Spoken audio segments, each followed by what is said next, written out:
የወርቅ ሰዓቱና የእናት እንባ በሚል ታሪክ የማንበብ ልምምዳችን ከፍ እናደርጋለን ማለት ነው። በጣም የሚያሳዝን ታሪክ ነው። አብረን እናንብብ። ምናልባት አማርኛ እያነበባችሁ የምትገኙ ሰዎች የንባብ ክህሎታችሁን ከፍ ያደርግላችኋል። አብራችሁ ከኔ ጋር አንብቡ።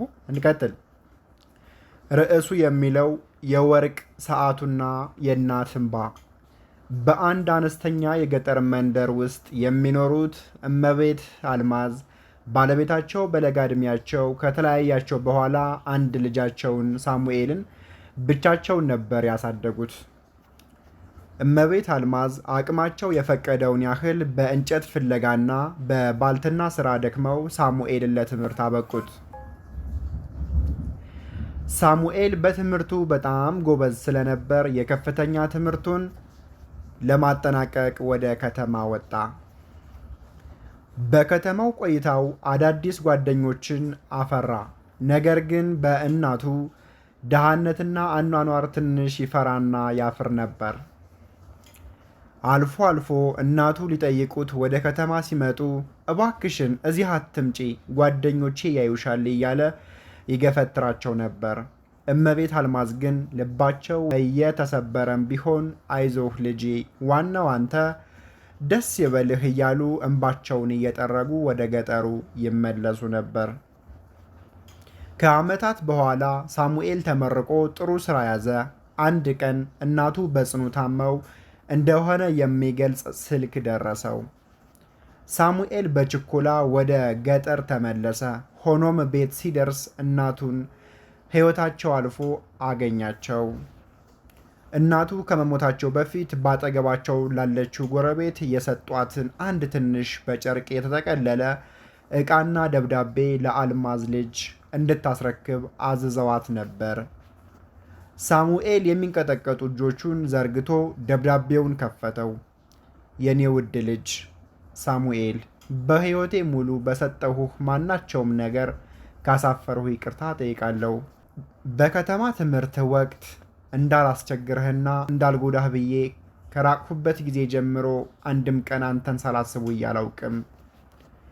በልጅነትህ አባትህ ሲሞት ያስቀመጠልንን ብቸኛ የወርቅ ሰዓት ሸጬ ነው የዩኒቨርሲቲ መግቢያህን የከፈልኩት። ዛሬ ግን ያንን ሰዓት መልሼ አግኝቸው በጨርቅ ጠቅልዬ አስቀምጬልሃለሁ። ልጄ፣ እኔ ብጠፋም ይህ ሰዓት ሁል ጊዜ የእኔን ፍቅርና ጸሎት ያስታውስህ። እባክህ ራስን ጠብቅ። እኔ እናትህ አብዝቼ እወድሃለሁ። ሰላም ሁን። ሳሙኤል የታጠፈውን ጨርቅ ሲፈታው እናቱ የቀን ሥራ እየሰሩ ሳንቲም በሳንቲም አከማችተው የገዙለትን ያንኑ የወርቅ ሰዓት አየ። በዚያች ቅጽበት የሠራውን ጥፋትና የእናቱን ታላቅ መሥዋዕትነት ተገነዘበ። ሳሙኤል እናቱን አቅፎ የመጨረሻ ይቅርታ ለመጠየቅ ቢፈልግም ጊዜው አልፎ ነበር። ባልጋው አጠገብ ተንበርክኮ የጸጸት እንባው በቀዩ ገላው ላይ እንደ ጅረት አወረደው። እማዬ፣ እባክሽን ይቅር በይኝ። ዓይኖቼ ታውረው ያደረግሽልኝን ሁሉ ሳላይ ቀርቼ በእንደዚህ አይነት በደል ልብሽን በመስበሬ እጅግ በጣም ተጸጽቻለሁ።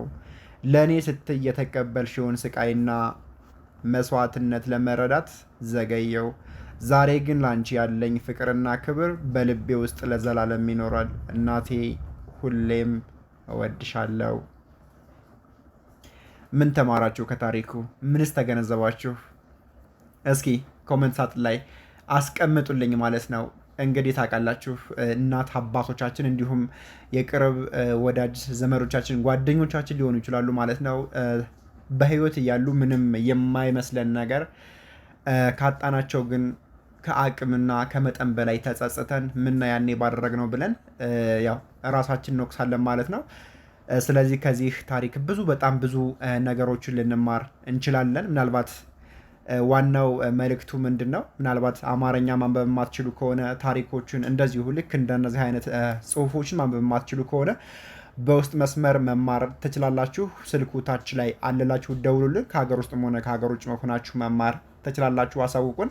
ኮመንት ሳጥን ላይ እስኪ ከዚህ ታሪክ የተረዳችሁትን ታስቀምጡልኛላችሁ ማለት ነው። ቪዲዮውን ደግሞ ላይ ኮመንት፣ ሼር፣ ኮፕሊንግ ማድረግ እንዳይረሳ።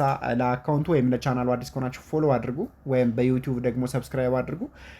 በቀጣይ ደግሞ አሪፍ አሪፍ ትምህርቶችን ይዘን እንመጣለን። እስከዛው ሰላም ቆዩ።